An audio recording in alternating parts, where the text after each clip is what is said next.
Subscribe कीजिए हमारे YouTube channel Islamic world को और इस बेल आइकन को दबाना ना भूलिए हर रोज नया इस्लामिक वीडियो देखने के लिए। शुक्रिया। दोस्तों, जालिम नफरत का सौदागर कभी भी मुसलमान नहीं हो सकता है। इस्लाम एक ऐसा धर्म है जिसके बारे में समाज में तरह तरह की बातें फैली हुई हैं, जिनमें से अधिकतर या तो इसे बदनाम करने के लिए फैलाई गई है या कुछ खुद को पैदाइशी मुसलमान कहने वालों की अज्ञानता के कारण फैली हुई हैं। वैसे भी अच्छे को बुरा साबित करना दुनिया की पुरानी आदत रही है।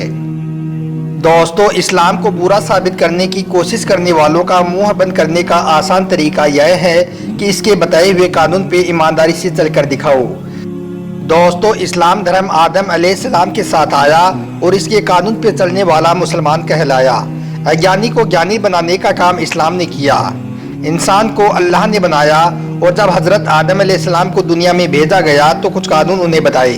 ऐसे ही तकरीबन 1,24,000 पैगंबर आए और अल्लाह उनके जरिए इंसानों को इंसानियत का पैगाम देता रहा। एक इंसान में ईर्ष्या, हसद, लालच जैसी न जाने कितनी बुराइयां हुआ करती हैं और इन पर काबू करते हुए जो अपनी ज़िंदगी गुजार देता है सही मायने में इंसान कहलाता है, या यूँ कह ले कि सही मायने में मुसलमान कहलाता है। दोस्तों, यह जो कुछ गलतफहमियां समाज में फैला दी गई हैं कि नमाज, रोज़ा, हज और दाढ़ी का नाम ही मुसलमान है, जबकि मुसलमान नाम है इस्लाम के बताए हुए मुकम्मल कानून पर चलने का। और यह कानून बताते हैं कि लोगों पर जुल्म ना करो, ईमानदार रहो, नफरत, हसद और लालच से बचो, दूसरों की मदद करो, और भी बहुत से अहकाम हैं जिनको एक वीडियो में बता पाना मुमकिन नहीं है। दोस्तों, इस्लाम अपराध करने वाले जालिमों का साथ देने, उनसे सहानुभूति करने वालों और जुल्म देखकर चुप रहने वालों को भी अपराधी करार देता है। आप कह सकते हैं कि इस्लाम न अपराध करने वालों को पसंद करता है और न ही अपराध को बढ़ावा देने वालों को पसंद करता है। यह फिक्र करने की बात है कि इंसानियत और अमन का सबक सिखाने वाला इस्लाम आज आतंकवाद के शिकंजे में कैसे फंस गया। दोस्तों, इंसान की फितरत है कि वो दौलत, शोहरत, ऐशो आराम के पीछे भागता रहता है और अल्लाह कहता है कि इसके पीछे मत भागो वरना जीवन तुम्हारा नरक बन जाएगा। हमें बात समझ नहीं आती और हम लगते हैं दूसरों का माल लूटने, दहशत फैलाने, बलात्कार करने और नतीजे में इंसानियत का कत्ल होता जाता है।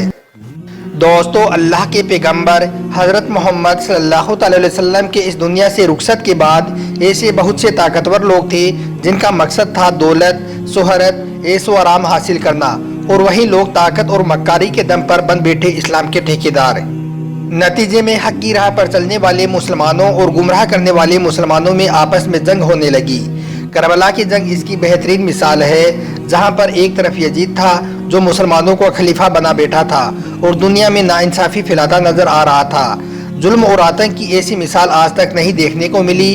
और दूसरी तरफ थे पैगंबर इस्लाम सल्लल्लाहु अलैहि वसल्लम के नवासे हजरत इमाम हुसैन रज़ियल्लाहु ताला अन्हो, जिन्होंने दुनिया को सही इस्लाम सिखाया, इंसानियत और सब्र का पैगाम दिया। नतीजे में उनको जालिमों ने शहीद कर दिया।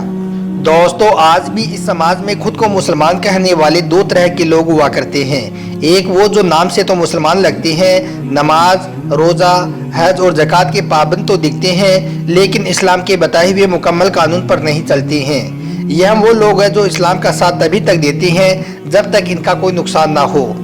जैसे ही इनके सामने दौलत, शोहरत और औरत आती है तो यह इस्लाम के बताए हुए अहकामात को भूल जाते हैं और जबर से, मक्कारी से, झूठ और फरेब से दौलत व शोहरत को हासिल कर लिया करते हैं। कुरान पाक में इन्हें मुनाफिक कहा गया है और इनसे दूर रहने का हुक्म भी दिया गया है। ऐसे फरेबियों का हथियार होता है समाज के अज्ञानी लोग।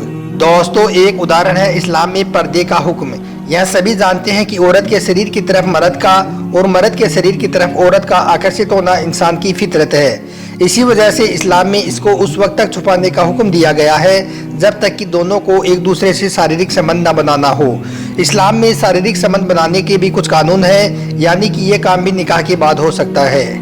शायरों को भी कहते हुए सुना जाता है कि चेहरा छुपा लिया है किसी ने हिजाब में और जी चाहता है कि आग लगा दूं नकाब में। इसका मतलब साफ है कि पर्दा उसे बुरा लगता है जो औरत के शरीर को खुला देखना चाहता है।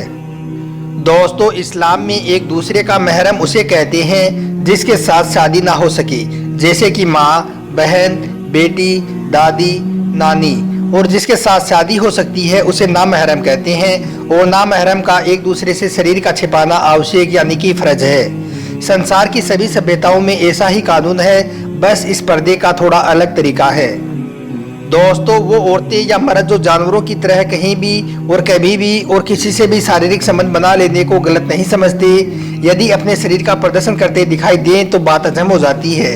लेकिन आश्चर्य तो उस वक्त होता है जब वो लोग जो इस्लाम के कानून को मानने का दावा तो करते हैं और अपने शरीर का प्रदर्शन करते हुए नजर आते हैं। दोस्तों, कई बार तो हम लोग महरम और नामहरम की परिभाषा ही बदल देते हैं। कभी किसी नामहरम के करीब जाते हैं तो कहते हैं कि बेटी जैसी है, कभी कहते हैं कि बहन जैसी है। वहीं इस्लाम हमें कहता है कि यह नामहरम है, इससे पर्दा रखो। इसी तरीके से हमने इस्लाम के अहकामात को अपनी आसानी के लिए मनमर्जी तरीके से ढाल लिया है। नतीजा क्या निकला कि लोग इस्लाम और मुसलमान से बदज़हन होते चले गए। दोस्तों, अगर आपको यह पहचानना हो कि यह शख्स इस्लाम को मानने वाला है या नहीं, यानी कि यह शख्स मुसलमान है या नहीं, तो उसके सजदों को ना देखो और ना ही उसकी नमाजों को देखो, ना उसके लिबास को देखो, बल्कि देखो उसके किरदार को, उसकी सीरत को। और यदि वो हज़रत मोहम्मद सल्लल्लाहु अलैहि वसल्लम से मिलती हो, या वो शख्स समाज में अमन और शांति फैलाता दिखे, या वो शख्स इंसानों में आपस में मोहब्बत पैदा करता हुआ दिखे, तो समझ लेना कि मुसलमान है। जालिम, नफरत का सौदागर कभी भी मुसलमान नहीं हो सकता है। बुरा इस्लाम नहीं है, बल्कि उसका इकरार करने के बाद भी उसके कानून को न मानने वाला इंसान बुरा है।